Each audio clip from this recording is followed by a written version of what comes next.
గురువుగారు, దుర్యోధనుడికి గదాయుద్ధాన్ని నేర్పింది ఎవరు?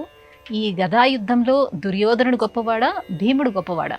మహాభారతాన్ని మనం పరికించినట్లయితే దుర్యోధనుడికి గదాయుద్ధ మెళకువలు నేర్పింది ద్రోణాచార్యుడే. ద్రోణుడు సమస్త విద్యలలో నిష్ణాతుడు.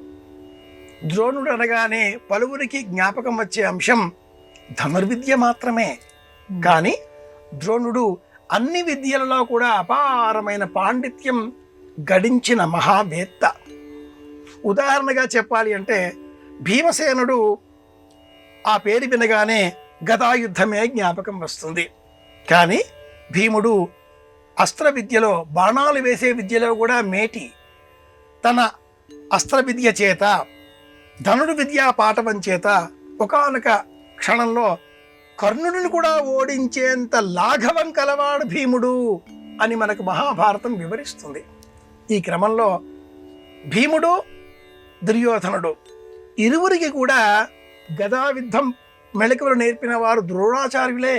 కానీ కొన్ని సందర్భాలలో బలరాముడు నా శిష్యుడు దుర్యోధనుడు అని సంబోధించిన కారణం చేత, అలాగే చిట్ట చివరలో దుర్యోధనుడికి భీముడికి జరిగిన గదాయుద్ధ సంరంభంలో ఒక మెలకువ గల నిపుణుడిగా, యుద్ధ విద్యా విశారదుడిగా, న్యాయ నిర్ణేతగా తీర్థయాత్రలు చేసిన అనంతరం అక్కడికి వేంచేపు వచ్చినటువంటి ఆ బలరాముడినే న్యాయ నిర్ణేతగా నిర్ణయించడంలో దుర్యోధనుడికి గురువులు ఇద్దరు, ద్రోణుడు, బలరాముడు అనే ప్రశస్తి లోకంలో ఏర్పడింది. కానీ ఇరువురికి కూడా ద్రోణాచార్యుడే యుద్ధ విద్యా గురువు. విపరీతమైనటువంటి ఆహారాన్ని స్వీకరించడం, నిరంతరం యుద్ధ విద్యలో నైపుణ్యాన్ని గడించే విధంగా శత్రువులతో యుద్ధాలు చేస్తూ ఉండడం కారణం చేత భీముడిలో బలం ఎక్కువ.